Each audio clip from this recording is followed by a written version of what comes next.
hello everyone, and welcome on over to the stream. We're getting everything going for ourselves here. I'm excited. I'm Travesty. I am over here, totally not by myself. I am doing dramatic looks arounds as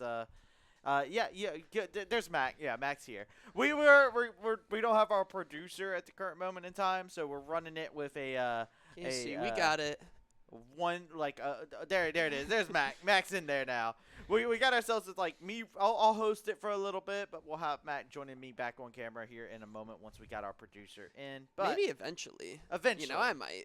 eventually. So it's some chill vibes, but on the Rift, I feel like it's not as chill. We're gonna have ourselves a very fun series to go into. We're absolutely. going into our 4th seed from the East and our 2nd seed from the West. Well, before we hop into that, Travi, Oh. do you want to take a quick look at the bracket? We have a bracket graphic? We have a bracket graphic! Whoa, we have a bracket graphic! All right, well, we have ourselves the bracket here. You can see it hasn't been filled in too terribly much at the current moment in time.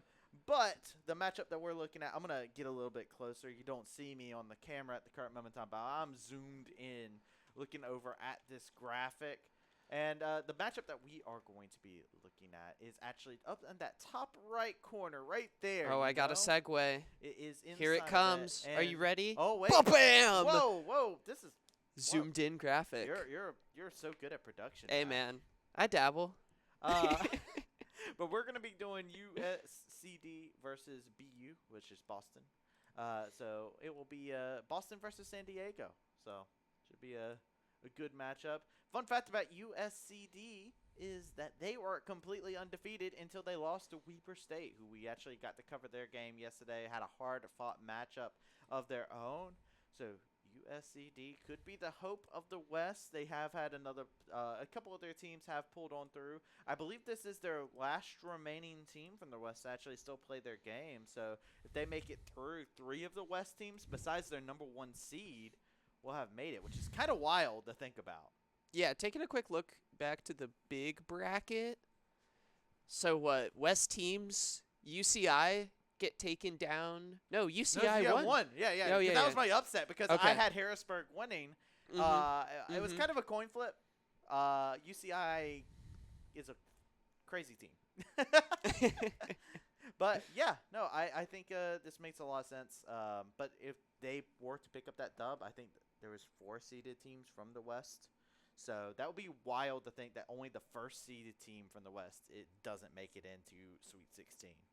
Okay, this is the university esports graphics that we got. This on my bracket or on my graphics, the team and every info will be right, I promise. So getting into our matchup that we've been talking about. Look at this, more graphics. Whoa, my production. We're bringing out so all the clean. stops. Mac, you're so clean. What the heck? Yeah, so you can see it here. It's the number 2 from the West, number 4 from the East. Like I said, UC San Diego's, their journey has been one where they looked good inside of their conference until they had to go against Weber State, and then Weber State kind of put them down. But that doesn't mean they're a bad team by any means. Now Boston University, they're going to be looking for vengeance. They're brothers from the East. They're falling left and right. They are. It's crazy out here. And we went from Group Deast last year to Group Weepst, I guess, a little bit. Garrett did redeem a MacDewey Poggers, and a lot of people who haven't frequented the UNC streams might not know what a MacDewey Poggers Can you show me what a is. MacDewey Poggers Absolutely. I'm getting draft audio, so we're going to hop into that. But for our potential last stream of the weekend, we get a Poggers for getting in. Let's hop into it. I'll pull up draft here in a moment here, Travi. But to go back to you here, your beautiful face. Oh, thank you. As we get ready to go here. We were going to do a gimmick, by the way, where I was going to be sprawled out like up here, but as I got over to the counter, I decided I really didn't want to do that. This counter, I can sprawl out onto it. I can easily climb up onto it, but then I looked at it, I was like, man, oh no, man, we might get some rights revoked on that. What made you not want to do it, Travi? That's a crazy concept. Dude, You know what? Would have been a clipped moment for sure. Absolutely. Would have been Well, a clipped moment. next time you're out here, we'll make it happen. But we are going to hop into draft. It is underway, so let's do it, Travi. Here we go. On the left side, it is. Oh, I didn't get to unveil my other graphics. Oh. But just so everyone knows, it is not on the blue side. Boston University. It is the UC San Diego squad on the blue side picking first. They're gonna get the Skarner locked in that we've seen quite frequently. Been banned and on, all the time. Yep. On the red side, just so y'all know, we've got. This is the Boston University squad. Wave to Earth up in the top lane. Eccentric in the jungle. Samacan, challenger mid laner. Rounded up player to watch for us. Shaminian and Chairman Poe Just make had a great up the rest time. of the roster. But let's get back into draft here. Just wanted to showcase that since we can't see it By the way, in the client draft. Samikin, big player, big name. You were talking about them being a challenger mid laner. They're playing the way. They actually just had their showcase inside a NACL, right? Like they just went through that qualifier tournament and were able to show their stuff out there as well on the, I believe, the Blue Otter squad. So, you know what? Very hyped individual to be able to see. This is another one of those games where I feel like a lot of people's brackets come to die because I think a lot of people might be 50-50 on it. It depends on how you feel about West and East and who do you think is the best between the two of them. But the way for Samikin is a major one.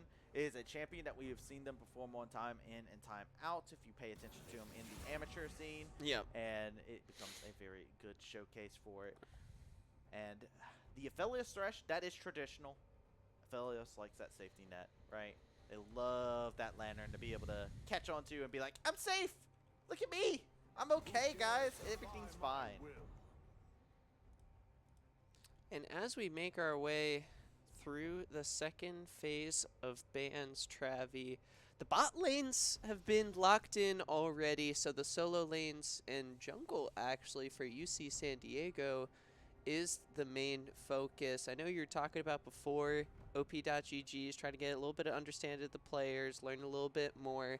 I think Boston University did the same thing because all of Chezomancy's OP. To be fair, if you see somebody plays Callista, you ban Callista, Mac. That is the simple thing. That was their most played, and that is their most scariest champion that you can look over onto their side.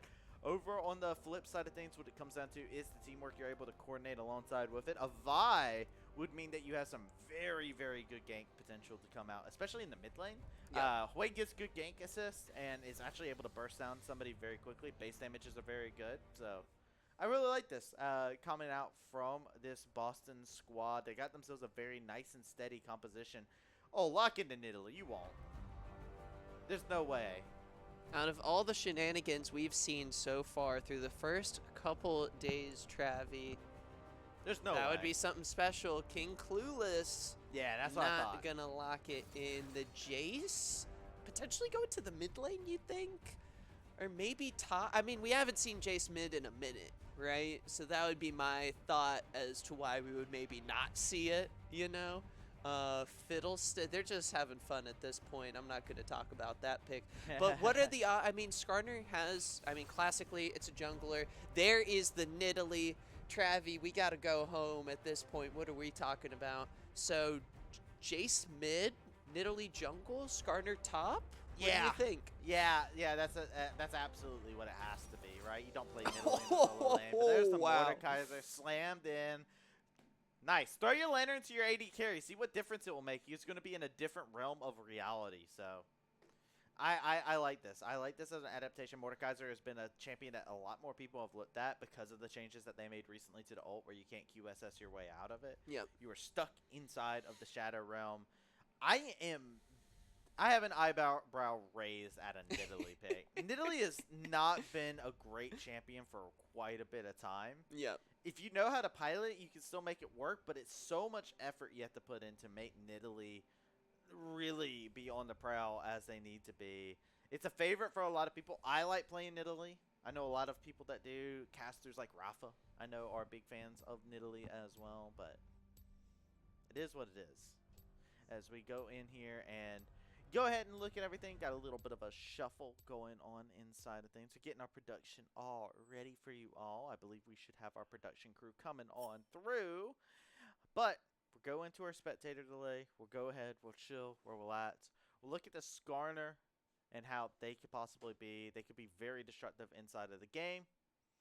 And I still think, this is our first look at Skarner inside of round of 32. It's been banned. Honestly, if I go back and look at the stats and I see that the stats say Skarner most banned champion of the round of 32, I'm not going to be surprised because it's been banned literally all the time. With Nidalee Jace, you have a lot of poke that's coming into the forefront of this composition, so got a lot of siege potential. Oh my goodness, he's here. He's coming over. He's knocked over a stool. He was throwing stuff in the background.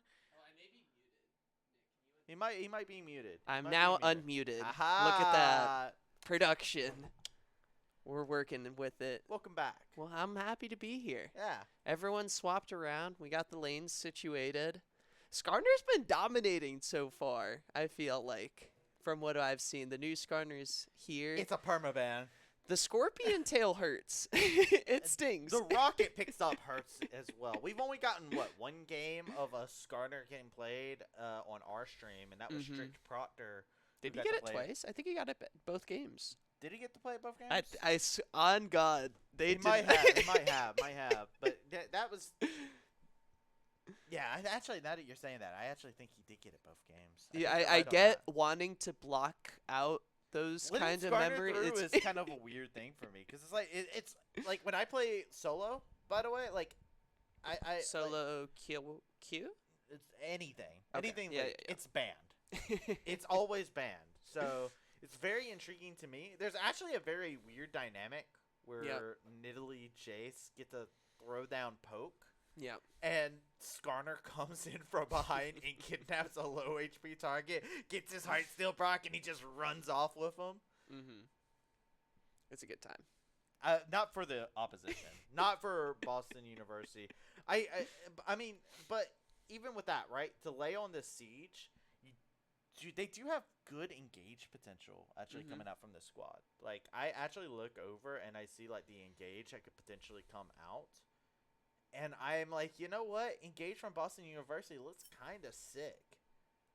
Yeah. It's going to be, I think, pretty important for vision control to be a focus.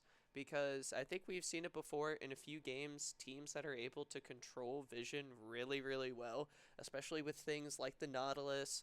I mean, we've got UC San Diego, an interesting poke composition with the Jace, with the Nidalee. If they're able to control vision, make sure they're not going in blind, not getting caught out.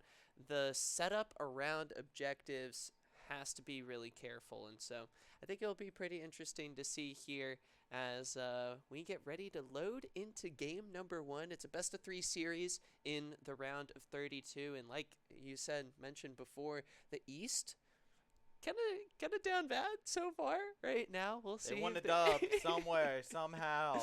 Well, Boston's got that dog in them, I think, like Rare Adams said in chat. So hoping that they can pull out. UC San Diego making up. UC Irvine coming through with the dub helps the West look a little bit better here. The claims don't look as bad. Shibby has been very loud on Twitter about that. But yes, the West has recovered. Their first seed going down. They're fighting with vengeance inside their hearts. Exactly. So we'll see. Game number 1. Drum roll, please. We're going to get ready and loaded in Travi. But for me, the big factor is going to be this kind of mirror-ish bot lane matchup. It's kind of like Aphelios Jinx. Not super similar champions, but similar roles. And same with Nautilus Thresh. So I think it actually opens up these bot lane matchups for some skill expression. Who's going to be hooking who's going to be positioned correctly. Going to be looking at Shezomancy on the Aphelios. Has got to come through clutch. Mid lane matchup also going to be interesting. We have not seen an NA Jace here in a minute. So how's that going to do for a first appearance here in CLoL? Haven't feel like we've seen it all that much, but based on the meta, I could kind of see it working. Yeah, I was in the combine, like we were talking about, and I got to see a lot of it. A lot of people were trying to go over to, so this could also be an effect of so many of these players were a part of that combine. But Yeah. Mac, getting into the game, are you ready? Summoners, welcome on to the Rift for our continuing CLoL coverage. Want to give a warm welcome to everyone joining the stream. Thank you guys so much for checking us out here. We are in the Carolina Gaming Arena studio, bringing you guys this coverage here of the CLoL National Tourney. We're super excited. Shout out to our students behind the scenes, helping run the production. We appreciate the help, and I'm so excited to be here with you live in person, Travi. It's something that I've really enjoyed throughout the weekend. And it may not be an MEC team live on the stream, but we'll still be cheering on these players and hoping that they give us a good show in here on the national stage. Yeah, people will probably tune in and be like, "Whack, there's MEC casters out here. They're not. What are they doing coming to this game?" Funny how the MEC came out on top with those three, with those guys in lobby. How did that work out? But in all fairness, the thing that we're definitely the most interested in is being able to see the journeys that a lot of these different players are going on to, right? Like, that's the most specific thing. That's the one thing that I think anybody who is watching is very much so enjoying. Whether you're a fan of East, West, you know, everybody just wants to see some good League of Legends out of the future of North America talent here. But that being said, chill game start. No invades, no stacks, nothing No crazy lane to swaps. happen. No lane swaps. Thank you. The interesting thing I wanted to bring up, you talked about the Jinx in the bot lane and how different and unique it could be. There's no protection for the Jinx, which is a little bit worrying. It is a bit of a concern. Just because, like, with Jinx, I personally like to see, like, something a little bit more defensive to pair along with. And not necessarily an enchanter, but somebody who can kind of stand in front and buy space for the Jinx to cook. Yeah, there's only the best peel option, Wave to Earth's Mordekaiser ultimate. Maybe can take someone Get out. off of him. Yeah, get off. You're coming with me, sir. You know, we're gonna have to escort you away from my ADC. So we'll have to see if that works out. You talked about before the interaction with Mordekaiser ultimate cannot QSS it, but you can QSS the Skarner ultimate. So we may see that itemization come through later on. Both junglers starting at the top as we see some advanced supportal combat. Knowing the interactions, Dredgeline can take you out of a death sentence scot-free. It has that prio to be able to knock you out of the terrain, which is completely fine and dandy. This Mordekaiser is actually looking really good as a matchup into the Skarner. The trades are actually very nice, and you're able to out-trade with the shields. And look at this, Sammykin, I was hyping him up beforehand. This is a mid laner. Remember, they played inside of the NACL. They played inside the qualifier. They worked their way up through the open qualifier, got themselves into the promo/relegation tournament, fought their tail off there, and was an MVP in multiple series inside of this up-and-coming player that deserves recognition put onto the name. And so far, no attention from the junglers into the mid lane yet, with an asterisk. Still early on, the fast Nidalee jungle clear. Eccentric kind of realizing going to be late to the party in the bot lane. Tries to even up the scuttle advantage up on the top side of the map. So no ganks, lanes going relatively even so far. And Travi, we got to buckle up because we've got an interesting game underway. Who are we going to be keeping our eyes on? You've sent Sammykin in the mid lane for Boston, up just about 10 CS here. And the Hui Jace matchup, I feel like Jace trying to get an advantage early on. Going to be a bit of a challenge, but we got a hook in the bot lane connecting. The Flay bringing him back in. It may not be a trip you want to take, Chairman, as he tries to flash on out of there. Shaminian, the one we got to keep our eyes on, was healthy, trying to fire back, but no one goes down. Summoner spells have begun to be burned, just like the Ignites Protoss, looking for another hook. Minion just got to back off as you see San Diego, the West's #2 seed, get a little bit of priority in the bot lane. A couple things have gone really bad in that. So, Sammykin actually got their HP bar blown up off teleport. Do not want that to ever happen.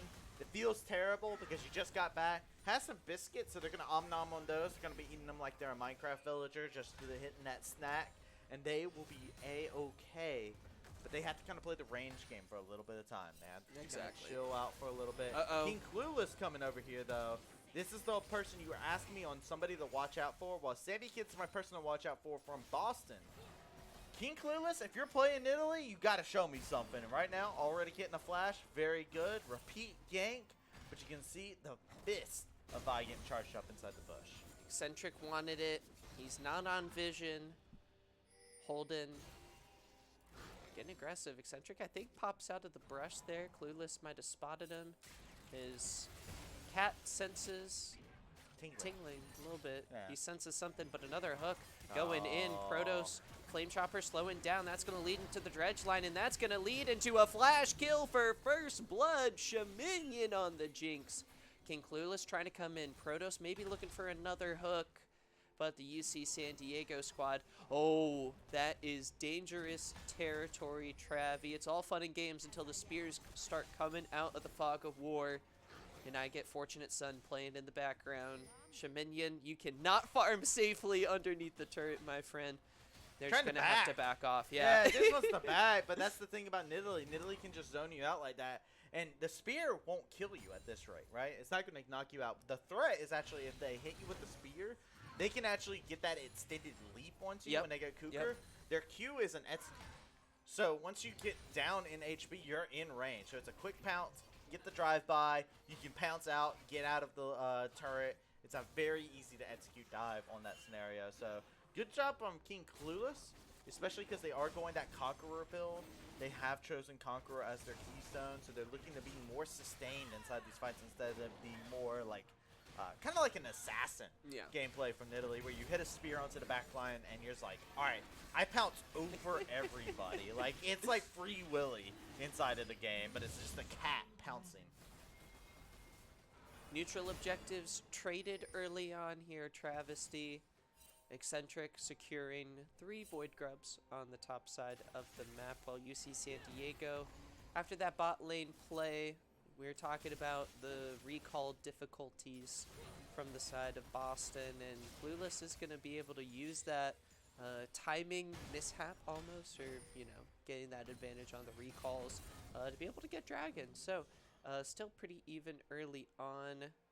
Looking at the gold lead, it is slightly in favored after the first blood for BU, but CS difference is actually going to make up for it. The ADCs are dead even, and looking pretty much across the rift, only 100, 200 gold separating these two teams. So we're going to have to look for the mid-game fights to really blow this game wide open, or the junglers maybe looking for something. King Clueless might find the mid laner, Samakin. Oh, going for a bit of a play. Took him for a wild ride in the instance, but Mordecai's getting a little bit better of it, but it's not going to change anything over into the mid side. Eccentric catching out King Clueless. Beautiful play. Yeah, and I saw that a little bit on the mini-map, Travie. I wasn't 100% sure what was going on, but it looked like Samakin using the ultimate. Meanwhile, Death Realm Nakuro maybe going to try to get to the turret, going to try to run out of there. He barely escapes with the dash. Good on him to get on out of there, but that was looking scary for a second. Yeah, no, and to touch back on the play that did just happen, okay, you need to be really cautious about this. I know you don't have TP and you want this way, but I'm sorry, you're going to lose a play here. Eccentric's coming up as well. King Clueless is the recall? did lose Flash. He's going to get his recall stopped. It's fine. He's safe. He's Skarner. He's Skarner, and he goes out of the matchup. It's fine. The King Clueless losing out on their Flash in that exchange, too, is actually very, very big, because Nidalee actually really is a... Talking about flashes, Samakin able to fear Holden away, and the Jace flash burned for not a lot, and the lightning strikes, and Holden gets sent back to base.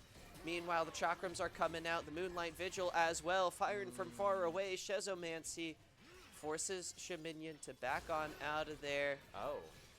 Ghost is procced. The chakrams continue to fire and fire away. Clueless is here, throwing the spears. Shaminian did successfully recall.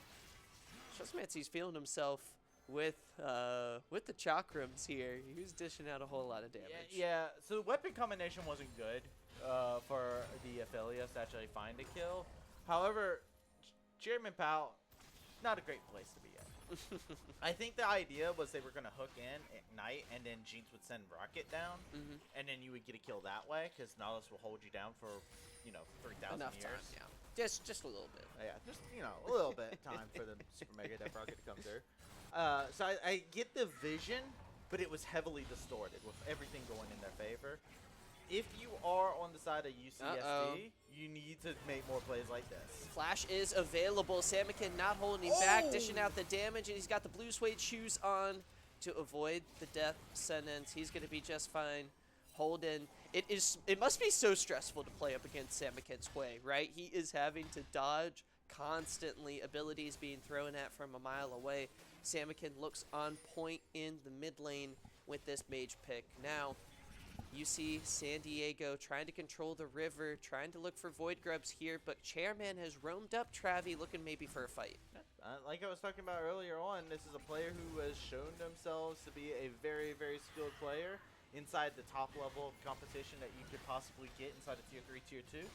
So, why not? Why can't they be this insanely good? And check it out, they get a free shove in the mid lane. Travi, buckle up. We got a fight coming through, trying to look for the steal. The Protoss hook, a double suppression. You see San Diego find the fight they were looking for and come out on top. The Jace ends with a double kill. Yeah, Samikin never rotated up. I thought it was going to be a shove and roam up, and that never did happen. So I think there was a little bit of miscommunication. I don't think they were ready for UCSD to actually, say, all right, stop, hammer time. Oh, good. And Protoss with a Flay auto attack took one of the Void Grubs. So the Voidies end up 2 for San Diego, 4 for BU, and a big fight going the way. This Jace needed to get rolling. I feel like for a lot of these early aggressive mid lane picks, I got to hold my thought. A huge death sentence. He's following you all the way over. Gravitum Infernum. Maybe a good time for a team fight. Moonlight Vigil, excuse me, is available. Dragon as well. Yeah, this is just a disengage moment. It's a disengage kind of angle. I was getting hypey. That was crazy. Yeah, no, the Thresh went in really deep. The traps were in such a bad spot for you to continue through that exchange. Like, if you kept going, if you kept pushing the envelope, you're in a situation where Shaminian actually just goes Shazam, transforms, and this is like firing out rockets rapid fire. Like, you don't want to let a Jinx free hit you. So what they'll do is they'll take advantage of the fact they did lower out some HP bars. They'll get Dragon secured for themselves. Look at the vision that they actually have secured around here into the bot side. They have full vision on anybody who tries to contest them into the bot side of this matchup. Well, we go back over to the top side, and there's a wet noodle fight yet again. A Scorpion versus Giant Man with Mace. Who wins? I'm wondering why Wave to Earth went Rylai's first on Mordekaiser. I honestly feel like Leandre's would maybe be, I mean, Rylai's is a normal thing. You do get to slow down with the passive circle, which is huge. You don't want people running away from you as Mordekaiser is the problem. And that's the typical thing of the Juggernaut scheme of you don't have a ton of mechanics to keep people in on you. The Claw is easy to move away from as a Skarner. So you're looking for these trades. Rylai's makes the most sense because you need to stick onto this team. Even after you get out of lane, sticking power has so much more effect than anything else. So they'll probably go for Leandre's Riftmaker or something like that, as their next item coming up. But for now, Rylai's makes so much sense. And on the flip side of things, the Kanik built up on the Skarner. So they got that magic shield at all times, which is the bane of this Mordekaiser's existence. He's just like, man, we're just a couple bros right now, huh? Kind of broing out. Yeah, there's going to be a long farming game. Eccentric, I don't think has been spotted. Engage coming in. Teleport from the top side. Boston are going to back off. They don't want this fight But for UC San Diego, Shezomancy is ready to go with the red-white weapons. He's got what he's looking for. He's got the ghost. He's chasing Eccentric down the big old blast cone, back to back. See ya later. He's out of there just as quickly as the fight began. UC San Diego wanted to look for the engage, but Boston successfully disengages. I was waiting for the Skarner ult in that instance. I was like, yo, Skarner, go ahead and ult somebody. Grab anybody at that moment in time, right? Yep. But they wait. They hold down. It's a channel for the Skarner now. It's not an immediate call. If this is your first time getting to ski Skarner, guess what? They changed him. They made him better. Too much better, I would say. It is the situation that you're in. We'll see a trade of towers on opposite sides, which should happen off of a TP play like that. But it's a bit... You're still in an okay spot if you're UCSD in this instance. Just because of the fact that your Aphelios did get that gold. They got tower shut. They got first brick. So good stuff for your Aphelios, who needs to be your major carry. But on the flip side of things, Boston, they're kind of just freed up top side and inside the mid lane, right? Like you got a Hwei and a Mordekaiser who just freely getting to do what they want. And yet, 5 kills in the first 16 minutes of this game. Both teams, it's only a best of 3. This is their one shot. We didn't bring it up before. I forgot about my prize pool. Well, your graphic. prize pool. My prize pool graphic You're pushing up your glasses right now, you know, like. Well, round of 16, they get a bit of a prize for making it through. So this match definitely impactful for the players and community, and Boston and UC San Diego. While there have been really aggressive plays, I don't think they're playing scared, but I think both teams not making any like crazy major mistakes, and I think it speaks to the gold lead being dead even right now at the 17-minute mark. Oh yeah, I mean the thing is, you talked about the prize pool, but none of the players want their season to end either, right? Like inside of these rosters, you got seniors that are not going to be able to play on a collegiate team ever again. This is their last hurrah, the last moment to make it, and like we were talking about, UCSD, Boston University, 2nd seed from the West, 4th seed from the East. Both of these teams have so much to prove. A lot of the players, maybe fans of the Eastern Conference, are out here looking at Boston like, please, you're our only hope. On the flip side of things, UCSD is the Nets' highest ranked team out of the West due to the fact that Weber State was eliminated yesterday. So you're in a situation now where both these teams have not only a lot of tension for themselves, but you can imagine that they went into this series today after seeing some of the other series inside their conference and how they've gone out. They're like, hold up, we carry a lot of weight on our shoulders. We're carrying our conference. Absolutely. Things getting interesting though in the mid lane. Rift Herald is dropped. Boston looking to maybe fight over this dragon. They don't necessarily need to. Shelly try to get in for a charge.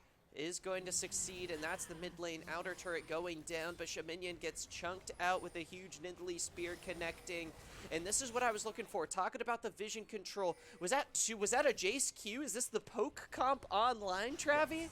So this is the key part of it, is you need to consistently focus down same target with Nidalee Jace. If you do that, actually, people get their HP bar deleted immediately. So you need to do concentrated fire at all times with this composition from UCSD. And before a major objective like that, this is where this comp is deadly. It's not just underneath the tower where you have to dodge out skill shots, right? Yep. It's also before neutral objectives where you're trying to set up the groundwork for success. The Lichbane first item completed for the Nidalee as well. So even if you lose out on the poke, they actually have a very, very strong threat of executing you inside the team fight. Big shout outs to Boston for actually giving that up, because that would have been a disaster moment, because also even if you tried to go in and force a fight at that moment, Aphelios' guns were red and white. You don't want to actually mix it up at all with this Aphelios. And then I think that sort of sequence highlights a potential challenge for Boston. How do they set up around objectives? I do think they have a composition that can deal with the poke comp effectively. but it's all about the macro. It's all about positioning. You got to be, Chairman's got to be tanking some of these shots for the Jinx. Shaminian cannot be getting chunked out like that. It was 2 abilities. That's all it takes for UC San Diego to take complete control around an area. That's where vision and map control factor into the match so hugely. On the bot side here, we have a potential fight brewing. A lot of members here, and they're hunted, looking for something. Look at the Jace. Jace is caught out by the Nautilus. They notice him. They immediately back up, go to try and hold out this wave. A lot of this is about if Boston can start a fight before UCSD start pushing in with some of the poke they have. Yep. Those are the 2 deciding factors. Can UCSD lay in poke from a distance to chunk out vital members? And see, look, Chair does it. It's toothpicks. I mean, you're the Lich Nautilus. Bane Nidalee. You're Lich Bane Nidalee, right? That's true, too. Your focus is you want that execute to be deadly. Yeah. So we'll see if they can make it happen. A lot of positioning around the mid lane. Not a lot to fight for, though. So I get kind of the thought, like, whoever even wins this fight, sure, you get the gold from the kills, but what's that going to translate into? There's a huge minion wave on the top side, on the bot side, that Boston have to worry about here. They're not managing the side waves here, and UC San Diego, I don't think they lose a lot here from grouping up. Yeah, San Diego, honestly, the best thing that can happen is they get to continue laying in the poke. And this mid tower is not long for the world at this rate. Oh, no!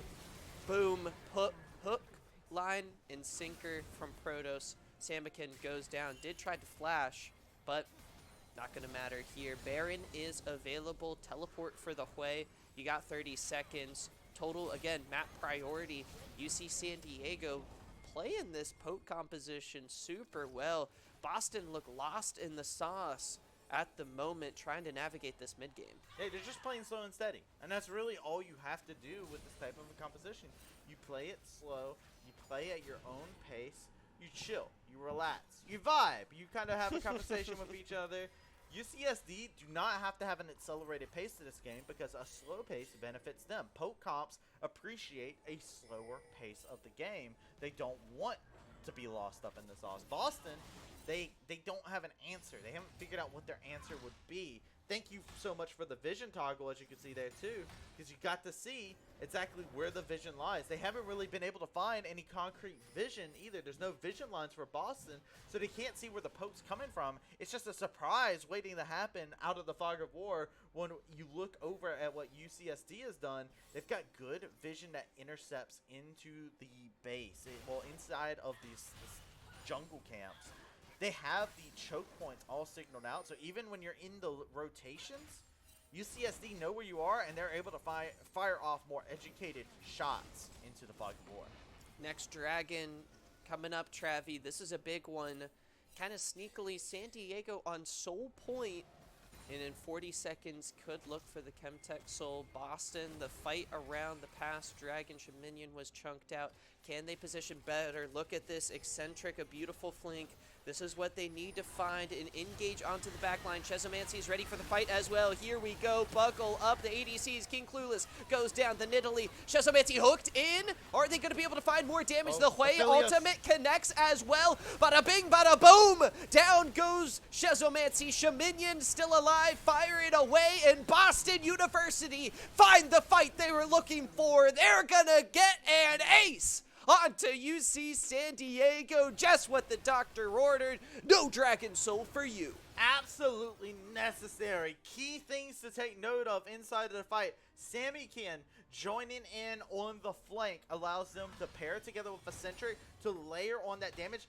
This team was clumped. They didn't get to lay out the poke. They didn't get to lay out any of the groundwork that we've seen that have led them into good trades inside of it. So they get a Drake. They get 2 towers, it looks like, for themselves. Gold Leaf, for the first time, swings in the favor of Boston, and you can even see in terms of where the increments are, nobody really has an insane lead except for when you look at the top lane, this Mordekaiser, a juggernaut inside the fight. When you clump up like that, Mordekaiser has the easiest time. Look at his lips. The hammer feels lighter, almost dropping it down onto him, and just a really solid engage there. Shout out Eccentric. Finding the pocket of vision. They didn't see the Vi from the shadows coming. You see San Diego spin these hooks from Protoss play after play, and Chairman not going to have an opportunity to dredge line out of there. And solid. Protoss has been on point on the Thresh so far. Samikin trying to find the fireball. King Clueless looking for more. Turret going over to Holden. And now the battle for Baron begins. We got 4 minutes to the next dragon. You see San Diego. They've got a really fast Baron taking team here. They're not afraid to start the objective. You need to go ahead and get something to bring them over to you. You have the vision, so let's bait Baron. That's what that is. They don't take the bait. They immediately call off of it. They say, you know what, this probably isn't going to be worth it. The compositions here, without the Skarner, you're not too terribly tanky inside of it. And it's just how the game goes. If we flip back over to the items, actually, we do have a Leandri's actually on the Nidalee, so they're doing more of that percentage damage. They're trying to focus on being able to escalate themselves inside these fights and stay a consistent threat, as we were talking about earlier on with that Conqueror. So they're trying to set themselves up for some sort of a mid-game fight where once they set in the poke, they can go for a team fight and they can stay in there because they recognize that Mordekaiser is going to be a problem now that Leandri's is completed. They're going to be tanky. They're going to be so hard to deal with. And there's going to be a clump that you need to be ready, willing, and able to dive into, all claws out. Exciting match. Only 500 gold separating these two teams here. This is one of the closest matches I think we've had all weekend long, Travi. This is heating up, a showdown between the East and West. You see San Diego, the second seed. They're having a really good season run out there in their regional competition until they ran into Weber in the finals. Their season is not over yet. Protoss continues to find hook after hook onto Chairman and Travi. That is going to open the map up mid lane inner turret under duress. Yet again, you can see it too. Chairman getting caught out of position, threw out the depth charge out of desperation. Is please, I'm waving my flag. You can let me go. I can be let go, right? Please. It's becoming a theme inside of it, and I love the fact that you brought up Protoss because on this Thresh, they have been ever so clean, and they have shown if you want to watch out for somebody, this might just be the person you need to watch out for. There's 7 kills on the board for this team. Has been a part of 6 of them, 6 assists to the name, and each one of those kills have been started off of a death sentence. They're trying to finish things off, try to get more of these picks. Gold lead has been shifted 2K yet again, and now we're back into an even ball game. It's one of those moments where I like to think about the gold graphs a little bit, and it's like a heart monitor going up and down and every which way. Yeah. A close one here to start off the best of 3 series, game number 1, delivering on the hype. Talking about these dragons, you blink, you might have missed it. We're already back down under 60 seconds and a potential soul on the line for San Diego. Last time around, it was Eccentric, a huge play on the Vi to start off the fight. Boston got the engage they were looking for. They have the damage. It's 3 items on Samikin's Hwei, 3 items on Shaminion's Jinx. It's, hey, everything you want is there for both teams. Now, it comes down to execution. Who's going to be able to find the poke? Who's going to be able to find the engage, the hook? We'll have to find out. Yes.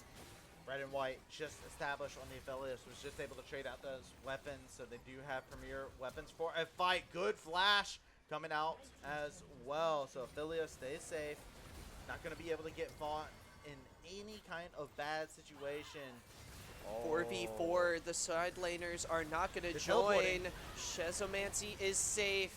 No teleports coming out just yet. Still a 4v4 as the Skarner goes down. The UC San Diego depth charge onto Shezomancy. The carry's going to heal up all the way. It's a huge amount of damage from Samikin, but it don't matter. Protoss, can he find the hook? No. Samikin popping off, and it's Boston University carries the triple kill for the mid laner. Having himself a massive fight, popping off into the death realm. Holden is sent, trying to come through. The ace in unofficial quadra kill. You were talking about Samikin as a potential MVP. There is the star shining bright on the big stage. I thought a teleport was going to come out because Mordekaiser actually reset. Yep. And I saw the teleport was available for him. But Jace was actually pushing topside that entire time. Mm-hmm. They put so much faith on the Aphelios to be able to carry out that fight and just kind of backline and do the damage, do the thing. He tried. He So had hard. the weapons. Yep. But the problem is, eventually, he wasn't fully set up on those weapons. It shifted off of it. I believe they went white into the green for a moment there. Mhm. So it's just not good timing for that situation to come about. But then the rest of this fight, you have nobody who can get onto the Hui. You don't have access to this backline threat. We saw it in our earlier series that we covered over on the Unified channel. Matt, if the Hui has this much space to work with, what are they going to do? They're just going to paint up a picture-perfect game for themselves, and Samikin is doing a great job of that. And now a hook for a hook. Another fight begins. We're into the late game. These teams are looking for violence. Shaminian is unstoppable. 506 on the Jinx. 4 items on the Hui in Boston University with an advantage. You see San Diego. They've got their poke pieces. They can fight from a mile away as Boston tries to set up Baron Nashor. What's going to be the response? Chairman low, but has the engage tools. Wave to Earth. Does have his ultimate, but he's going to be taken down in it. Maybe. Holden, not enough damage. Zanya's ruins it. Shaminian, Samikin safe in the back line, but Holden's having himself a good fight. So much damage from the Hui ultimate, but King Clueless somehow survives. And you see San Diego pushes Boston away from the objective. How?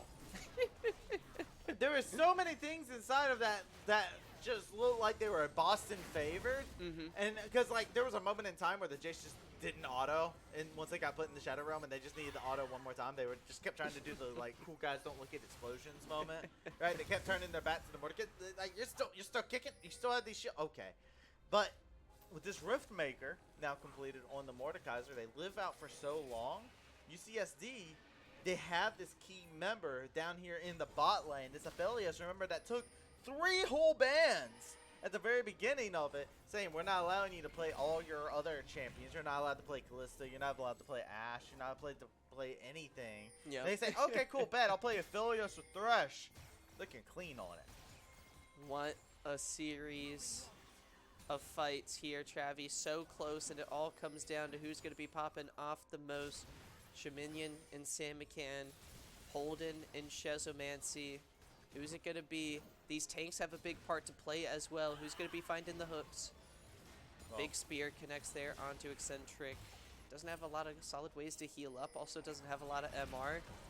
Clueless just going to keep on firing away. There goes half of your HP, my friend. yeah, and the thing is, too, they can just keep pressing forward with that because they can put down their traps as they walk forward. Good hook connects, but you don't want to follow through on that.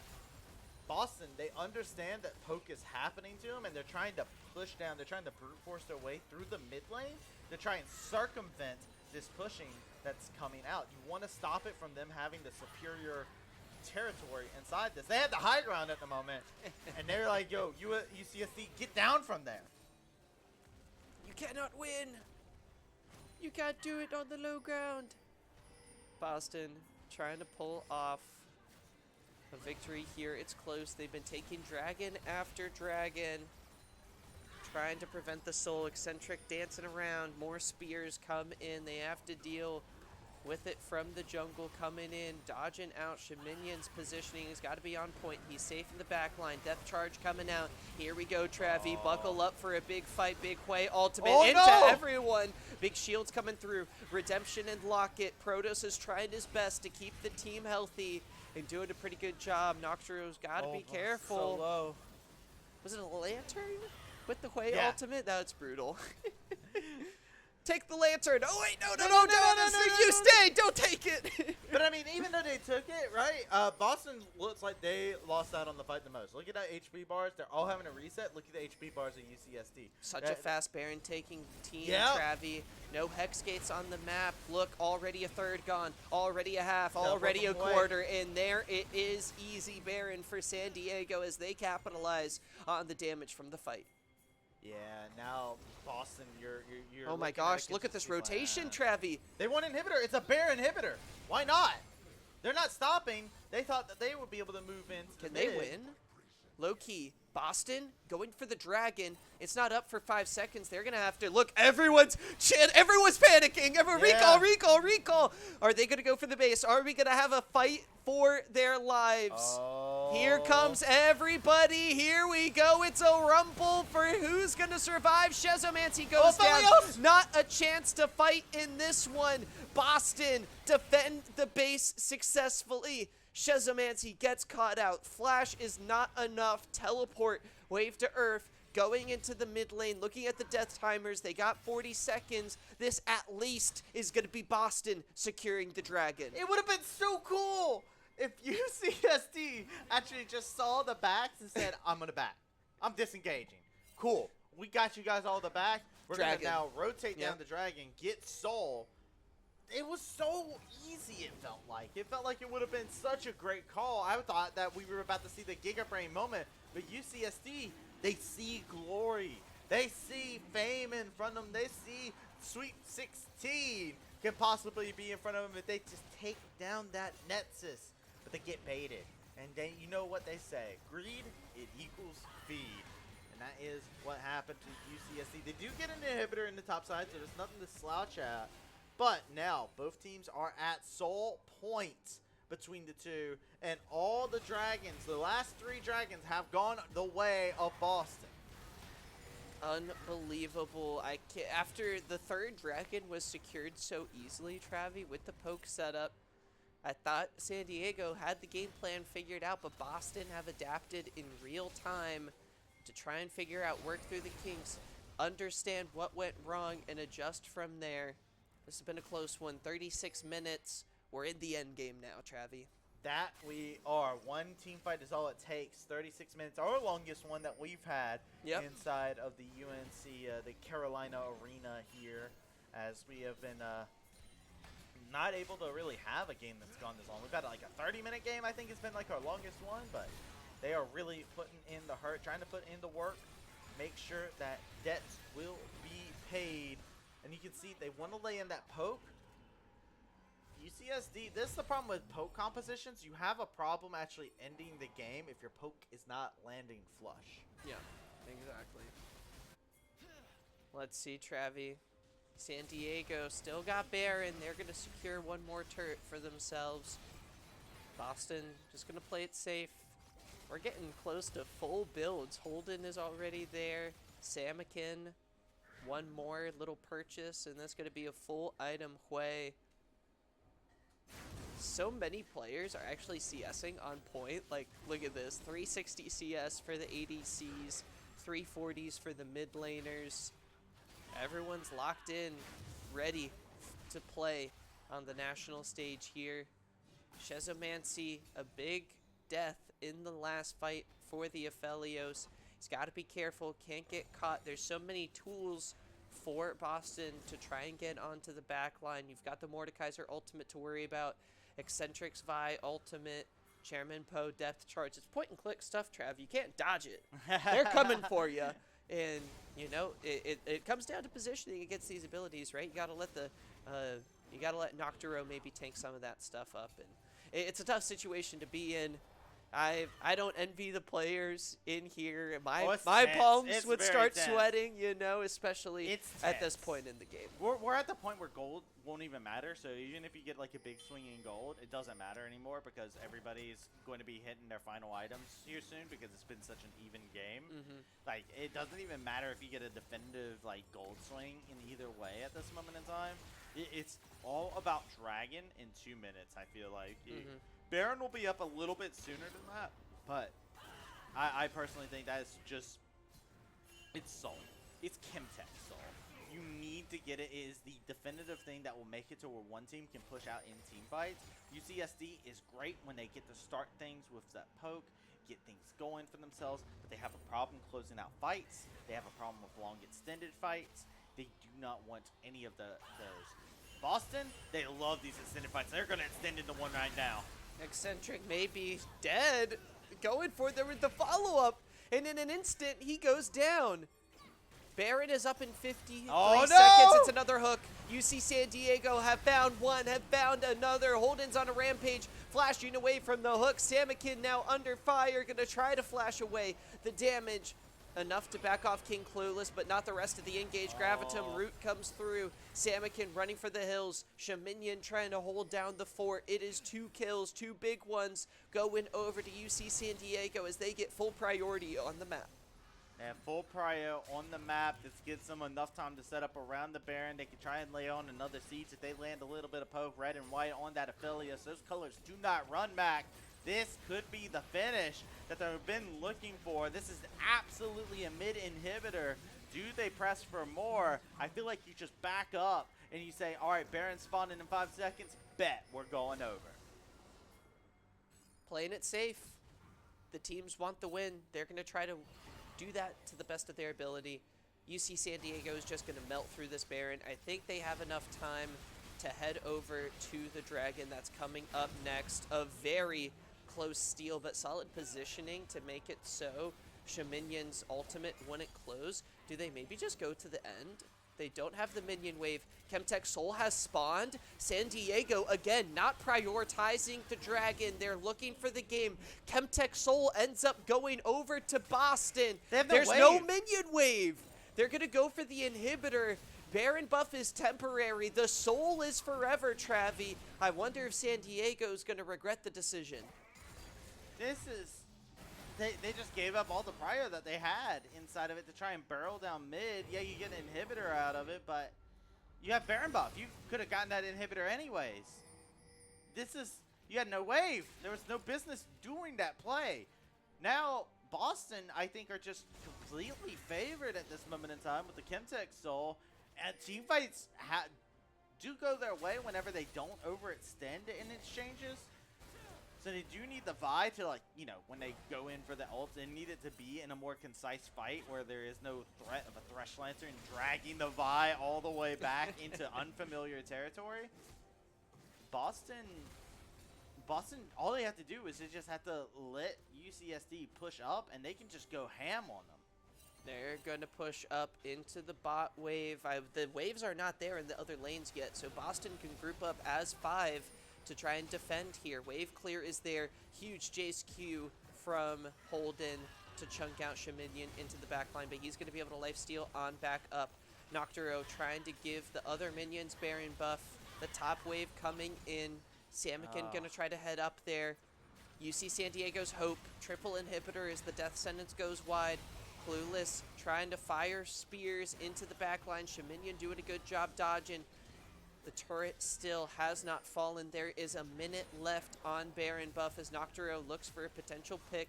The minions continue to crash in, and finally the base is broken as UC San Diego complete the trifecta. 3 inhibitors down, but who's going to win the game, Travi?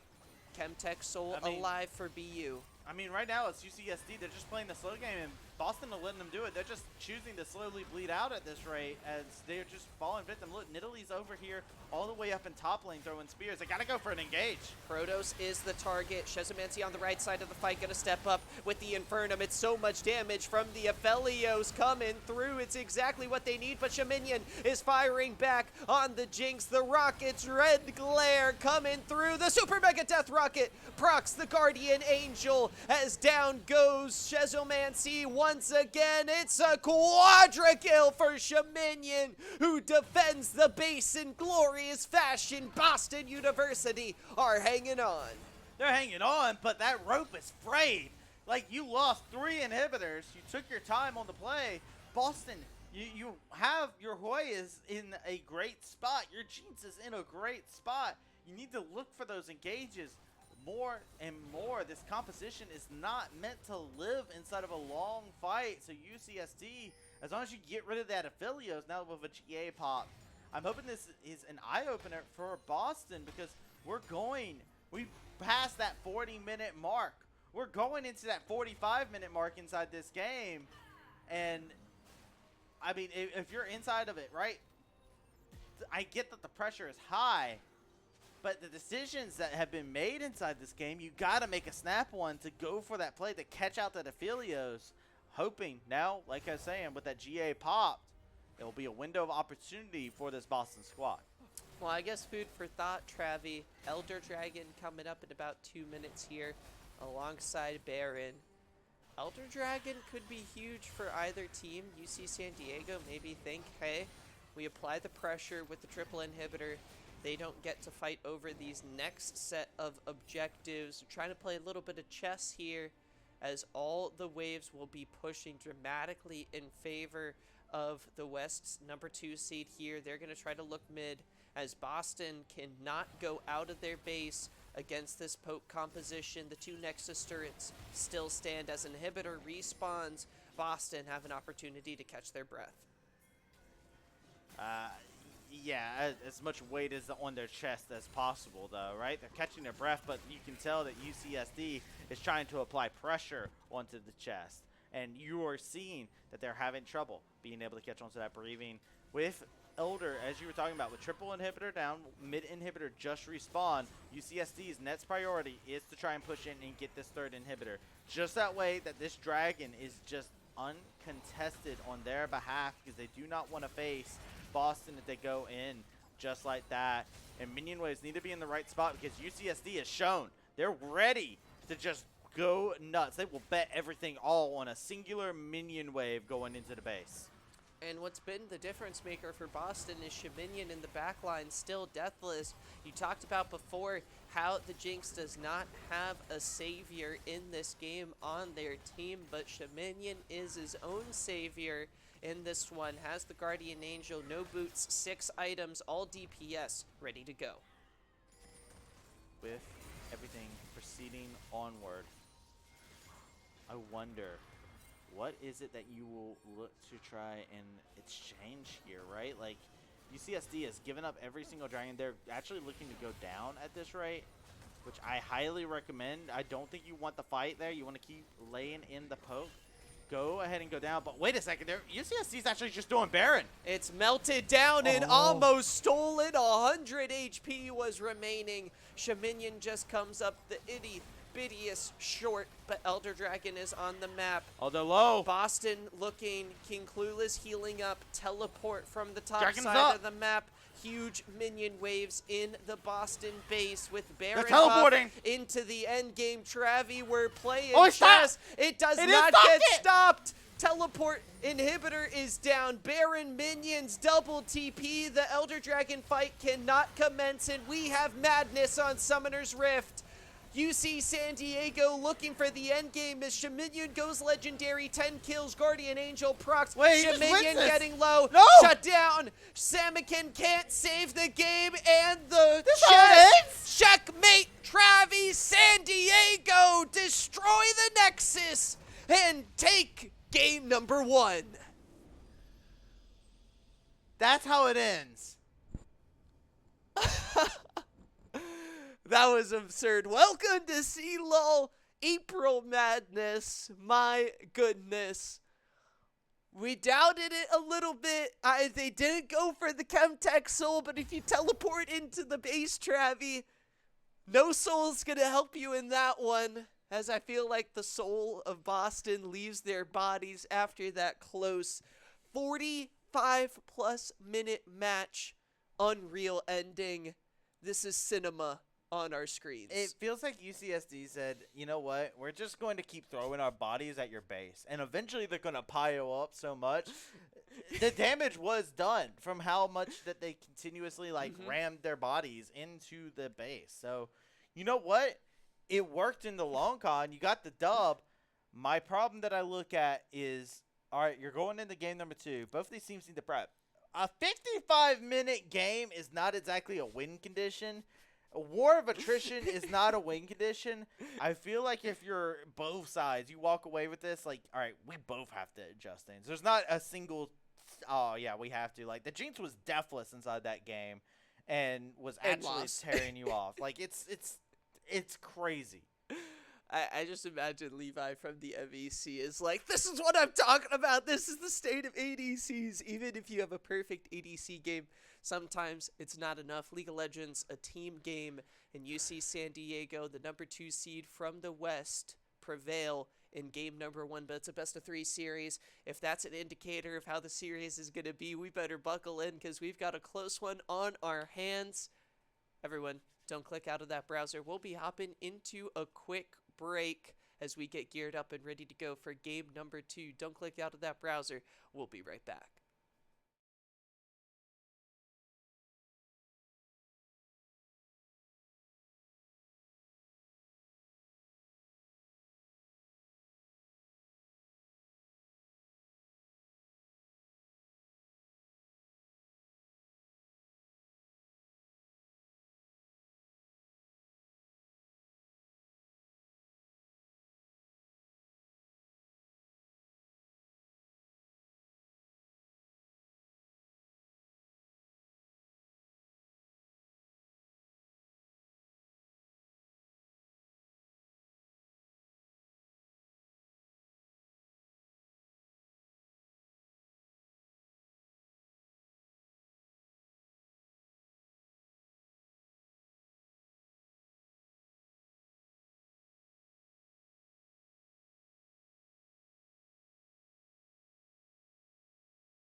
Hello, everyone, and welcome back to our continuing coverage of the CLoL round of 32. I appreciate y'all joining us for our last match, I believe, of the day, of the weekend. Round of 32 has not disappointed on the hype whatsoever. And in our current series between the West's number 2 seed UC San Diego versus the East's 4 seed Boston, our longest match of the weekend in a crazy cinematic ending, we're going to hop into game number 2. It's a best of 3 series. UC San Diego triumph. They're up 1-0, and the Jinx goes back over to Shaminian as the sides have been swapped. It is Boston University on the blue side. There is the right way to point. On the red side, it is UC San Diego. So, might have been the longest game inside of round of 32 this year. In the last one, we did go to 50 minutes. Jinx lock in yet again. If it ain't broke, don't fix it. You can grab the Thresh for yourself again here if you want, or you could not. I actually think you could. It's probably the wisest move to just go ahead and grab your Thresh because they could just grab Thresh for the Jinx. If you don't feel threatened that they're going to take Thresh, don't worry about it. But instead, they want a Vi. A lot of early priority on Vi, which is interesting. So they're trying to get themselves engaged. And I believe there was even like a little bit of a top swap coming out from UCSD, right? Word on the street. Giga locked in for UC San Diego. A little bit of a difference of play styles. I believe he's your classic, if I were to put him in a box, of the kind of player. We're talking Jax, talking Renekton, bruiser, top laners, not afraid to fight, not afraid to get a little down and dirty up in the pool noodle fight area. You know, he's gonna add some weight to that pool noodle and really look to pop off. So we'll see. Ari makes it through as Hui goes back over Samikin. So far, Boston really like their composition, and it's not going to be the Ari. Instead, the Thresh gets through, and I think for me, something that they didn't want to let get banned away because of how good it is into the Nautilus. I mean, if you think about it, right, the Thresh Lantern, it's also not even just the fact that it's good into Nautilus. It's good with Aphelios to make sure your Aphelios is safe. We didn't touch on it too much, but the Aphelios in the last game was the deciding factor inside of team fights in a composition where you're not built for team fights. You're not built like that. So you want to go ahead and grab your Thresh, keep your Thresh safe. It isn't broke, don't fix it. I've already said that line once. I'm going to say it again because there's certain compositions. When you have a 50-minute game where the gold was even the entire time and there was never a swing either way. We never had a swing that was past 2K gold inside of that game. So that's insane to think about. Because that means it was just entirely so close from start to end till Nexus went boom. I think if you're looking to change anything, I think it's the style from UCSD is what they want to change because they don't have the Nidalee this time. Didn't really work out too much, I'll be honest. Didn't have anything that really was able to come out after you got past that mid-game part. You didn't really get to keep doing that poke. You want another layer to add onto this to go as long with the Vi. If you lock in a Azir here, that does give you a good follow-up to anything the Vi does, but you can switch it around. Your options are open. You don't need your follow-up to be from the mid lane. You could go for something a little bit more damage strat. We've seen a lot of pop-off performances on the Akali, but Sylas is the choice. I think fits a similar role as the Akali. Would you agree, Travi? A little bit more sustain into it, right? Instead of focusing on evasiveness, you're focusing on being able to sustain with the Kingslayer, and you have utility off of your ultimate because you can just steal other people's ultimates and just, you know, utilize them, show them how it's really done. There's a Hui and a Nautilus for the ultimates that are really desirable. Super Mega Death Rocket is okay. That's an ultimate to be able to yoink. It's not something that you really yoink a lot. The Poppy as a lock-in, though, is a very good answer to a champion like Sylas who's wanting to dash over and over and over again. Yep. Boston hoping to turn things around. The East's 4 seed down in the series have to fight for their lives here. And with the last pick, their top laner, Wave to Earth, going the Mordekaiser in game number 1. What interesting champ is it going to be for game number 2? Gotta pick something. No freaking way. The Kled locked in. Wow, I did not see that coming. I was talking about interesting champs, Travi, and this might be my Kled First game seeing it all season.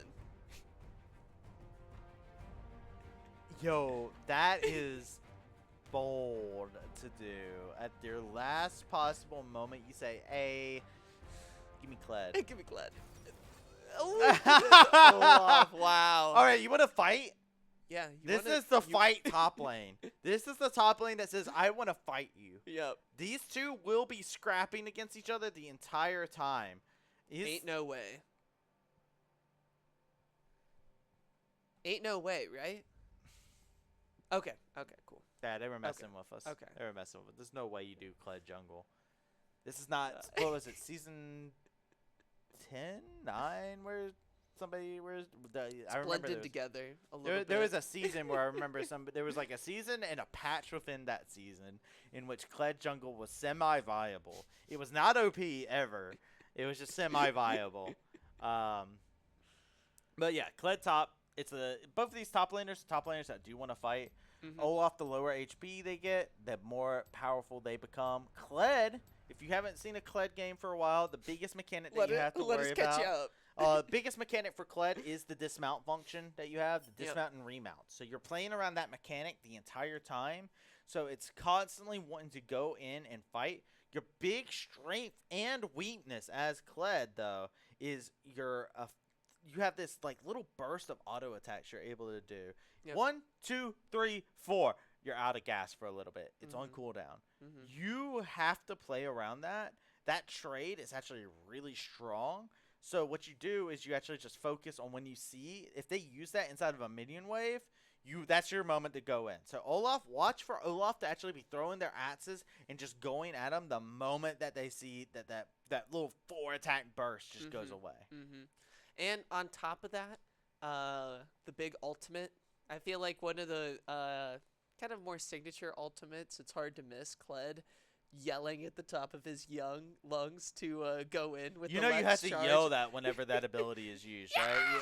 You gotta go charge, like you gotta really get into it.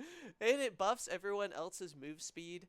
I feel like there's nothing more menacing than a Nautilus moving extremely quickly towards you, because he's not supposed to move that fast. What is he doing moving so fast at you, Travi? Well, think about it. If you get a catch out here, you actually get the Jinx get it sighted, which is pretty great. So it actually is like if you get a catch off the back of it, right? Jinx is moving really fast and is actually just you can't run away from Jinx anymore. I'm actually a little bit more scared because now I go back over to the mid lane, though, and I look at the Sylas, and I say, yo, there's a Sylas who can do Kled ulti for an Olaf. Oh, my gosh. It's coming together. Now we're thinking with portals again, Travi. We're thinking with what can we yoink from somebody else, right? This is Sylas is the ultimate, like, let me take your You're home. having fun? No. I want to have that same fun. Kinda, yeah. It's the copy my homework, but make it a little different. Sylas is like, all right, bet. Is it steal my joke but say it a little bit louder? Yeah, that's Sylas as a champion. So, I do think that this composition, I like UCSDs a lot more. If I look at it on paper, sure. Kled is very volatile. It's very feast or famine, and your positives that you get out of the champion are stolen by a Sylas. I think a lot of pressure goes back onto can Sammykin actually just like dunk on this Sylas? Because Sammykin did have a great game, right? Awesome game on the way in game one. Was great on the way, but you've got a lot more oppression heading your way inside of team fights. This composition has a lot more potential inside of a team fight scenario. Yep, and me and Travi aren't even going to be able to begin to understand San Diego's strats. We're thinking checkers mode. They're playing chess out here. 5D. 5D, indeed. On motorcycles. One-handed. It's well, no, San Diego's super fun to watch. The West 2 seed showing up. One more win. Punches them into the Sweet 16, into that prize pool, into those bragging rights. One more win, that's all they need. Game number 1, 45 minutes, ladies and gentlemen. We better buckle up and get ready to go because we are in for a doozy of a series. Can the East 4 seed Boston University push us to a third match? Well, let's find out. Summoners, welcome on to the Rift for game number 2. Let's hop into it. Pop indeed. Standard start, 5-point across. Nobody going for an invade. Nothing too crazy on it. I think inside of game 1, something that's very fair to say is it does feel like there was like tension, there was nerves inside of each play. Those don't go away. No. Not at all. UCSD sighed, and then they went, we have to play another game. We have to do that again. Boston, however, after that game, 50-minute games. So the big thing that I like to look at is how does this affect your mental going into this? Boston has a very, very unique scenario where they lost out on a 50-minute game where they had Soul. Yeah. There's a lot of mental pressure that actually comes from that. And I feel like that kind of spoke itself through the draft where we saw some picks taken until the very end. Yeah. What happens in those scenarios a lot of times from my competitive past is just like those are moments where like your top laner's kind of buzzing a little bit. Travi. This is a delayed invade. Big Brain. This is not going to be spotted out whatsoever. Boston has successfully changed things up, and they may be a little bummed out about game number 1, but they're not deterred here in game number 2. They get, I believe, a successful sneaky They're going to invade. get spotted. They're going to get spotted. Protoss, maybe he's going to sniff something They out. smelled them out. They know they're there. I don't know. They came from river. So, like, he saw him come from the river. There's no way you path that way if you actually did a proper leash. So, they spot him. They have that information. They know exactly where they're at. So, the Vi can initiate some vertical jungling if they so choose. I didn't see any pings on the map, Travi. I'm going to be keeping a close watch on King Clueless here. You know they have comms, right? I mean, yeah, it's fair. It's fair. They didn't ping it out. So, the question is it communicated? Do they have comms? Do they have comms? Are they in voice chat? Do they have good communication skills? Joel, get on Skype. Oh, you know what? They have a trinket ward. Ah. Okay. Well, look at Eccentric. Yep. Eccentric is still coming over, so they And want to look go at for the Clueless. catch out. No, they want the catch out. They're trying to get the catch out onto the Poppy, but Poppy can just walk down. Poppy flashes away. King Clueless level 3, but so is Eccentric. And what's he gonna do next? I mean, Samican's in the mid lane. he's going to invade, and Sammy can get dropped down low off an aggressive trade. Flash over the wall. No, you just Flash charge up your into Q. mid. Let's do it. Flash Q. Beautiful execution. Holden and the King pick up first blood. Had to dedicate both flashes for that, but you said, okay, that's great. You want to get this Silas up and going. They have electrocute. They want to be that threat. But now you are slow on getting onto the chickens. You'll be able to steal them away, but you won't be able to secure the red buff away from the Poppy. He's going to use the Scryer's Bloom to spot out Eccentric, sees it. Scuttles are up. They're just going to go for that. And, yeah, hey, we wanted to see the Silas potentially have a good early game. That's one heck of a start. Samican put down a little bit early. By the way, one thing I do wonder, but we didn't really talk about it. You've talked about how, like, Kled, how aggravating, like, Kled can be. It can be a menace. When's the last time you played against a Kled, Mac? Probably like season 11 or season 12. It's About been the a same minute. for me. About the same for me. Last time I played against a Kled was against a Kled one trick in a tournament. And it's terrifying. And it's terrifying when it's in the hands of a one trick. In this situation, I feel like if you're confident enough to say, with our tournament life on the line, and pit me Kled, you feel very confident. They're trying to build up that fury, and you can see it. They know that now that he's dismounted, they need to concentrate their efforts on getting him off of the remount. But the Vi can't make a gank happen because there was excellent coverage. Only 840,000 mastery points on Kled. Oh, that's all? Yeah, that's just close to 1 million. I've got like a tenth of that on Fizz. I'm just saying. Oh goodness! So we are dealing the with a remount. Kled connoisseur, the Olaf, trying to pull off Oh. the 1v1, but there it is, wave to earth, the Kled mastery on display with a solo kill in the top lane. He went in for the trade. He was feeling it, and that's the thing about Olaf. You gotta commit, and they committed to it. The problem is Kled is also tricky to deal with. That rage is already built up. They got that remount. They got the trade out evenly. They had that little thwacking I was telling you about. 4 hits and you're done, son. Olaf not appreciating any of that. Oh, no. That's caught out of position. Flashes trading between the supports. Very interesting game. I feel like a lot more fast-paced to feel out the start of this one.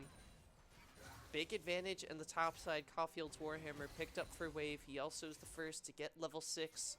Wonder if he's going to utilize that maybe by going into the mid lane, roaming around. Easy to roam. He did use teleport to get back up top, level 6 for the Silas. A big freeze in the bot lane trying to happen. Protoss trying to limit it, baiting with the lantern. Hoped that would work out as Holden getting Samikin very low on the way. Eccentric is here to help out Travi. Eccentric. Given that pressure. Good stuff on this Poppy. Honestly, always being in the right place. I really appreciate this look around on the Poppy play because they have just been focusing on being counter ganking. Just being in the right place to make sure that the laners can't be taken advantage of. It's a role, it's a play style that you don't really get to see credit from. You actually have seen like other junglers out in like competitive play, inside of professional play, make a whole name for themselves from being really good at being able to neutralize the opposition in the jungle. But as Poppy has done that, ganks haven't been happening effectively for UCSD. They've only been able to find one real effective one despite the efforts and the multiple attempts on a Vi. And that's major. That is something that you give yourself kudos for, even though it's not the most impressive thing because there's no stat line to show for it. Neutral objectives being traded here. Dragon picked up a little while ago. And Eccentric gets the Void Grubs. Close start to the match here, Travi. It's going to be a slow burn again. Yeah, it's going to, feel this, but I mean, we should have known with Jinx Aphelios being locked in. Yeah, again. yeah. Yeah, Felios is like, I got to get my guns in order. Jinx is like, I got to get 2 items, you know. Top lane, it has had its moments where it's brawled. I feel like if you're Olaf, you learned your lesson, and you're like, all right, Kled's kind of a champion, a champion of all time, if you will. And I guess huge for the Kled, he does get the Grievous Wounds with the Bear Trap on a rope, which kind of limits Olaf's early trading. Not a lot of champs are able to limit his healing early on, and so able to take advantage of that. One undertow after another. It's tough. He has to toss it so long to even hit the Kled, but then he doesn't get the cooldown reset. And so Giga, the substitute top laner, a different top laner, but easy gank in the mid lane. 1, 2, buckle my shoes. Samikin is sent back to base. Target is locked and loaded, and that's your best target to be able to jump onto if you're looking. And you want to get the Silas enabled. You want to get the Silas out of the lane so they can start moving around, but looks like they're caught out a little bit. Here comes Chairman. W from Poppy, a little late, doesn't stop the king. Oh! And the snipe from Shaminian, that doesn't miss. A kill onto the Jinx is going to go a long way. Shaminian picking up right where he left off from last game. Just absolute snipe off screen. I was not prepared for anything that was there. And this is what you like to see if you are cheering for Boston. Good awareness on the map. It ends up being a 1-for-1 technically at the end of the day because it was a trade that happened off the back of Samikin getting ganked. The Silas 1-0-1 though does have a good advantage for themselves. They need to get that increment building up because that gold lead is going to start snowballing a little bit more in the top side if they don't watch out, because this Kled has been doing a good job actually zoning out Olaf. The thing about Olaf is you're actually pretty mana hungry as a champion just because of the fact that if you're just throwing your Q to farm, you will run very, very quickly. And that's kind of the position he's in. Kled doesn't have the same worry.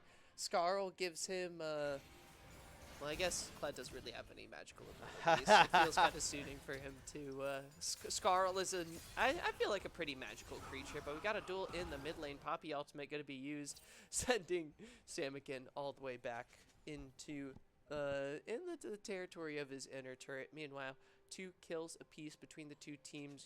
Grub's going to be respawning in about a minute here. Dragon the same as well. where are we going to be trading? Boston prioritizing the top side of the map, and that's where they have a big advantage. But here comes Clueless back with his ultimate. Teleport in. Vi ultimate coming out. Is this going to be too late? Flash from the Silas into the kill, and Samikin is getting cyberbullied in the mid lane. It is ruthless at this moment in time, but like I said, the target was set. You wanted to get onto this way. You wanted to make sure Hui was completely shut out of the game. You want to make sure that the Hui has no way to get into the game. You saw that Samikin could be a legitimate carry threat inside of the game, and you're like, all right, you know what? Bet we'll drop him down. 0-3 on this, and it's thanks to some very, very good effort from this UCSD squad. And UCSD might just say, "We'll do it again." I mean, they probably will. We're just gonna keep doing it until it'll be interesting. I feel like the stopping point for that in terms of like strategy is whenever Shaminian and Chairman actually roam up from the mid lane, or sorry, from bot. But here's the roam I was thinking about earlier. Wave is coming in to help out Samikin. Kled is charging in, but Clueless is around. Hui ultimate used from hold, and he's going to try to do the duel, but the Lantern takes him to safety. Just using the ultimate. Objective being secured on the top side of the map. UC San Diego, they're looking for Dragon priority once again in this match. I mean, here's the thing. Boston is in a situation where they are not able to really contest it any further because the Kled had to walk back up to top side. If the Kled stayed down there, that's the thing that kind of makes me scratch my head a little bit. If you're going to dedicate the charge to that play, keep the Kled bot side, right? Like, just go for the Dragon, hard force the Dragon. You brought your strongest member over, but they're worried about the Olaf possibly split pushing even further beyond. But, I mean, you got a completely untouched tower. Yes, it's scary to give the Olaf unnecessary gold, but look at how much gold you've gotten just from shredding out these tower plates and whatnot for yourself. Carry that advantage over to the bottom side. Boston, they do have the grubs at the very least for themselves, so they were able to secure all those, but you got to make that effort worth it for you. You got to continue to escalate that gold lead from this point forward.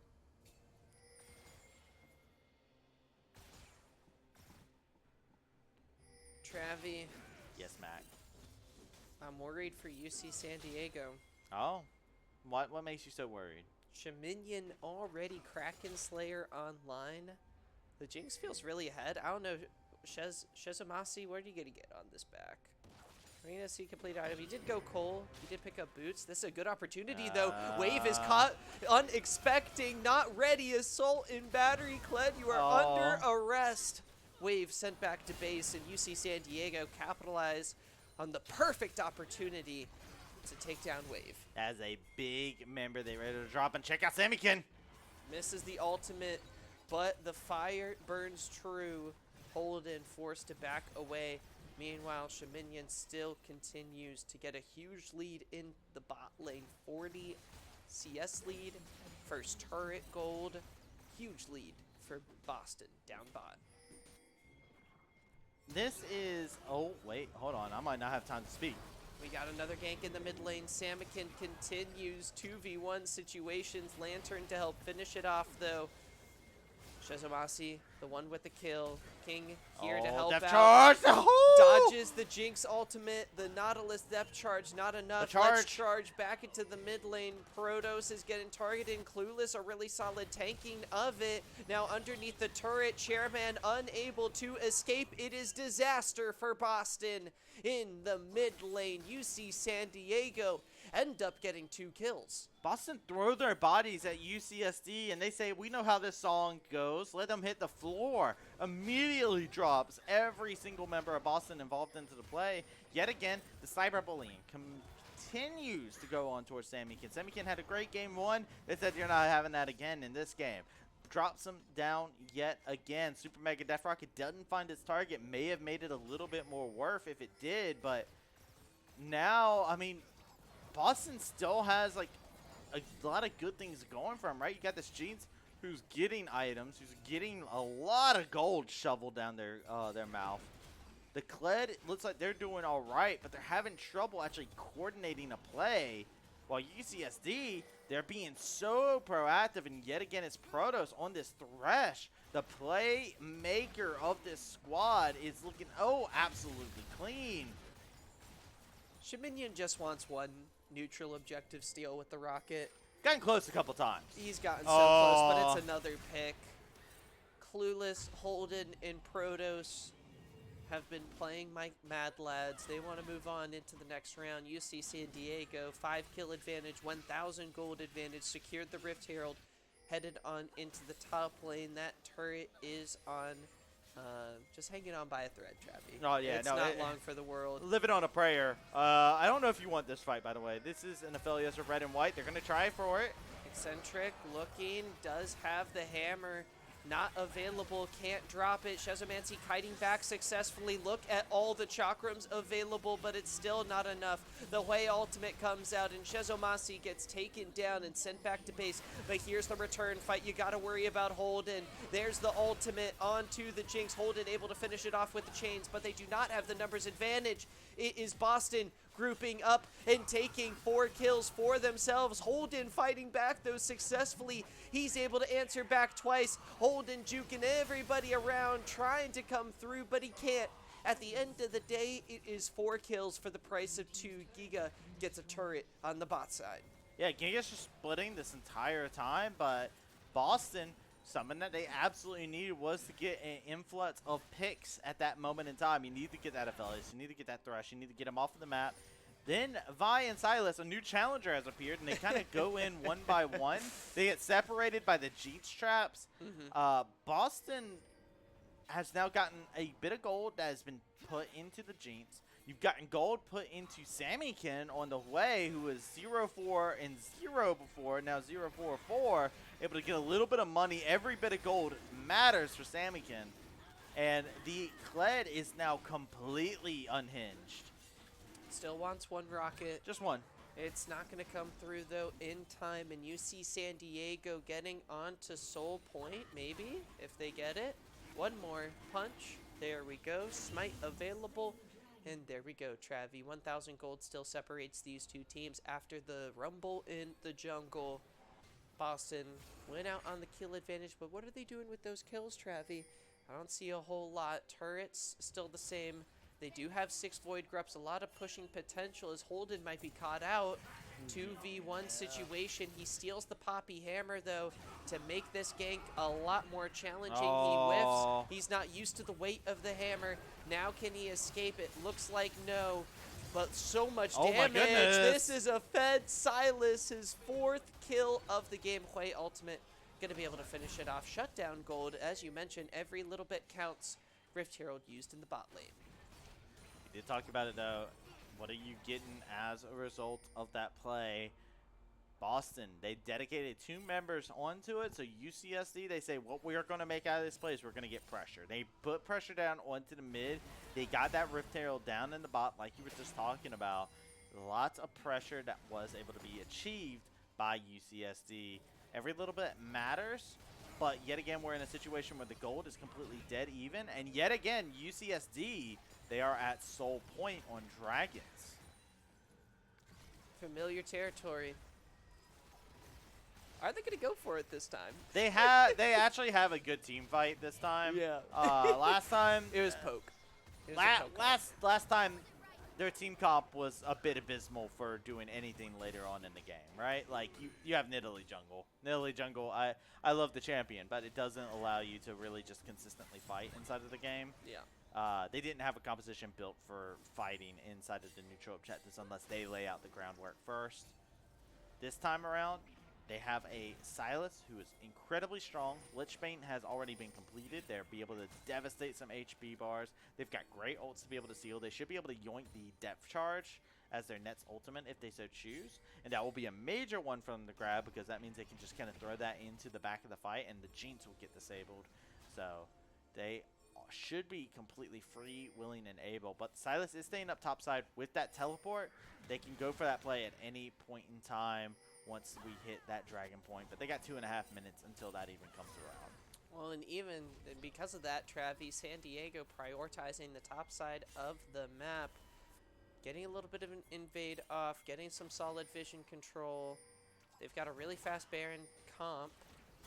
Felio's going to be able to melt it. Oh. Wave is so strong on the Kled, not going to use the ultimate, but he's got the item advantage, and Giga cannot win that 1v1. Does have teleport available, but the side lane advantage is there for Boston as the river continues to be fought over.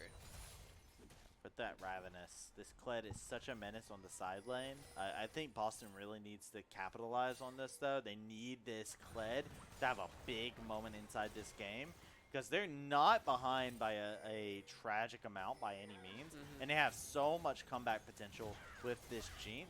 And you can see it, the Kled coming around on the side. I love this, but oh, the death sentence. The Kled is so squishy. So is Giga on the Olaf, barely surviving. The rocket tanked. Protoss helping out his top laner, finds another death sentence, continues to find hook after hook. Holden recalling, does have teleport available. Baron still up. Dragon in just under 90 seconds. Dragon coming up in the next 90 seconds. Kled is actually going up to the top side of the map. They have teleport, so they can push out for free, but they're staying around for quite a bit of time from Boston. A lot of zoning potential from Samikin's Quay. They can't follow up on yet another death sentence. Samikin continues to slow down the UC San Diego squad, but San Diego smelling blood in the water. They've got Holden here, 2 items completed on the Silas. He's looking for more. Yeah, I mean, here's the thing. They just want to disrupt bat timers. I actually don't care if they get anything off of this, because you want to stop bat timers to desync them. It's 45 seconds until Dragon spawns. So desync the timers as much as possible. Get control over the Dragon Pit, and ensure that you're going to have that ability to do it. But here's the charge. Shezomasi potentially caught out, able to flash away. Clueless going in, trying to protect the ADC. Wave is also getting caught out. Holden the chains connect. Kled in trouble. Depth charge comes out. That's going to hurt as Holden shuts down. The Ravenous Kled barely surviving. Shaminian makes it so that he gets sent, but it's a huge hook onto the ADC. UC San Diego find their opportunity. The hammer is dropped, but it's too little too late. CC Immune Giga getting locked up. Samikin trying to pull off the fight. Shezomasi still alive. San Diego pushing through, and Travi this time around, the soul may be secured. They've got the numbers advantage. They're going to keep pushing down mid lane. The Dragon has spawned, and their moment of opportunity has come. What just a team fight coming out there. Poppy only got the ultimate on the Thresh there, by the way. So only the Thresh got disrupted in that instance. This is Soul. UCSD, this is such a much cleaner, concise game from them. Yep. Boston has stayed in it. They've been ripping at them the entire time. They've been holding on to them, not letting them get too far ahead in the race. But UCSD, they put their money on the right horse inside of this game. Really good catch-outs, really good play, and they've been executing on it. A lot of this credit does come from Protoss. This Thresh has been so clean. These death sentences do not miss. Shaminion's gotten hit by it. That was the big one from the last fight. Holden having a big play, catching out Wave. UC San Diego making big plays happen in the middle of these team fights when it matters most. Shezomasi able to flash away, get out of trouble, and position well for the rest of the fight. And San Diego find themselves with the Dragon Soul here. Can they close out the game, or is the Dragon Soul going to be a curse in this series, Travi? We'll have to find out. I don't think so. I'm going to make a brave assumption here. Dragon Soul is good, right? Dragon, that sounds like a clickbait video that you just made up. But, engage. Shezomasi in trouble. Infernum coming in. Wave gets stopped. The Jinx! Into the backline. Shaminion gets destroyed as Giga has found his mark, his footing in this game. Huge hammer is dropped as Wave gets sent all the way back. He has teleport available, but here comes San Diego. Everything is clicking for them right when they needed it most. Travi, and now Baron is their next target. Take this down. You're going to be able to grab this with no issue, no problem. There's nothing else to be able to grab on the map. None of the waves are in a good spot for Boston either. This is just a very clean Baron. Silas was even out there hunting in case somebody tried to contend with it, but UCSD just really concise on the play, identifying the threat. They said, hey, yo, you went deathless in the last game, Jeans. Not this time. Dogpiled on top of the Jeans the moment they saw it, and it has been a game of UCSD saying, these are your weaknesses, No and way. we're going to make you punish for it. Samikin still getting cyberbullied in the mid lane. Yeah, He should not have been pushed that far up, Travi. Tough to see for the Boston fans in the chat. Clueless has had an awesome game on the Vi, constantly finding the right targets. Holden has depth charge once again available. Here's Clueless looking for more. Yeah, Clue's looking for a deep flank on the wraparound, but it is a bit difficult to do. As you are Vi, you don't really even need to do that. You can just look for your ultimate to get deep into the back line. A little bit of a skirmish from the top laners on the side. Poppy, a big ultimate. It's going to knock back Shezomasi. We'll see if the rest of San Diego, they're going to wait for the next minion wave as Protoss once again connects onto the hook. Now Shezomasi gets to fire the Chakrams from far away after the Moonlight Vigil Calibrum ultimate. Big minion wave pushing in favor of Boston away from San Diego. They've got 90 seconds left on the Baron buff as they continue to try to extend the gold lead, Travi. I mean, no reason to stop, right? Continue it. You have a snowball. Make it into an avalanche. Bury them inside of it. UCSD, you were the second seed from West. You are the best the West has left. And you need to push through for your team, for your region. Boston, on the other hand, they're all that's left from the East. They have to try and clutch things up. They are finding themselves in a tragic situation, though. Despite some of the things looking good for them in the early game, the Kled hasn't been able to snowball things in their advantage. They haven't been able to become a general inside of this lobby. And the Jinx and Samikin have been just punished. Shaminian hasn't found an angle to be able to sit inside of fights. And you can see it. It is completely dark. All of that shadowy area there, it is not yours to rule, Boston. You have to play defensive the entire time. Well, one more Baron push into the mid lane. Let's charge Charge? in here. Charge, Travi! One last effort for Boston. Trying to lock on, but the carries are safe in the back line. Protoss goes down. They find the hook onto Shezomasi. Is that going to be enough? Holden still alive.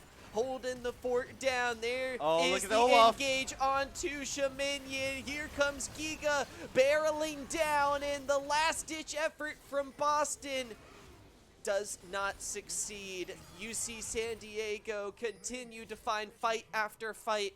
Holden, a carry performance, finishes this one off with a triple kill. And Travi looking at the death timers. Chairman in 10 seconds, the rest in 30. San Diego don't feel confident enough. They want to recall and reset.